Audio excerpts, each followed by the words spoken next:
Hello, in this video we'll show you what could be one of the causes if you have a problem with the automatic transmission on your Mercedes CLS W219. One of the causes could be a blown fuse, so here in the video we'll show you the location of the fuse for the automatic transmission.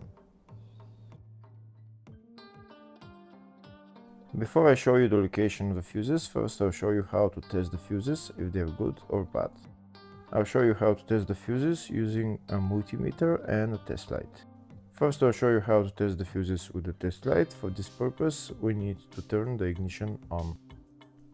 This is the test light that I'm using. We need to attach the cable of the test light to battery negative or somewhere on chassis ground. Then we're going to start testing the fuses with the test light. On the fuses there is two pins, you can see them right there before the 30 and after the 30. There's two pins where we touch them with the test light, and if both pins light up, that means the fuse is good. If only one pin lights up, that means the fuse is bad. Sometimes none of the pins light up, that means that there is no power going to that fuse. Next, I'll show you how to test the fuses with a multimeter. This is what the fuse looks like. You can see that contact in the middle that is connecting to the two pins. This is the contact that shows if the fuse is good or bad. If the contact is burnt, that means the fuse is bad. If it's connected, that means it's good.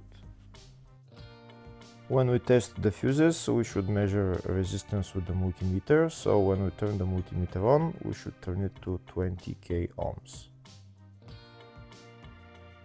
When measuring the fuses, the resistance should be very close to zero. We'll start now testing each fuse.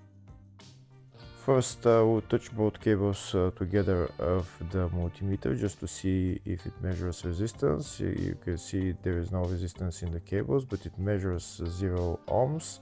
Now we'll start measuring the first fuse, and we'll see what will show. It's showing 0 ohms, so that means this fuse is good. Next, to test the second fuse, it's showing 0 ohms, so that means that fuse is good. Now we'll test the third fuse. Third fuse is also showing 0 ohms, so that means that fuse is also good. Next, we'll test the fourth fuse, and it doesn't show 0 ohms, it says 0L, which means open circuit. That means that fuse should be bad. Now we'll see what the condition of the fuse is visually. We can see that contact in the middle that's connecting to the two pins is broken, so that's why it's showing open circuit. That means the fuse is bad, so it needs to be replaced.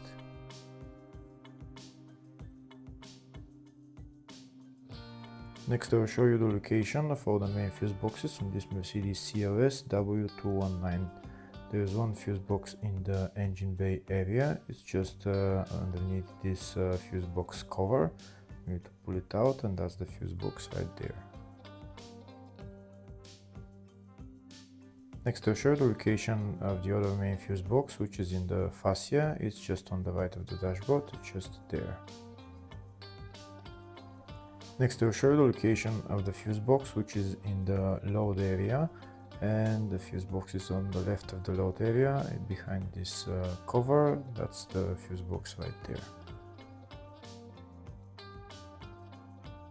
Next, I'll show you a diagram of all the fuse boxes on this Mercedes C-Class W212. There is one fuse box in the engine bay, one in the fascia, one in the load area 1, load area 2, and in the footwell. Next, we'll show you the location of the fuse for the automatic transmission on this Mercedes CLS W219. Fuse is located in the engine bay fuse box, and the fuse is F46. Hopefully the video was helpful. Please like and comment on the video and subscribe to the channel. Thank you.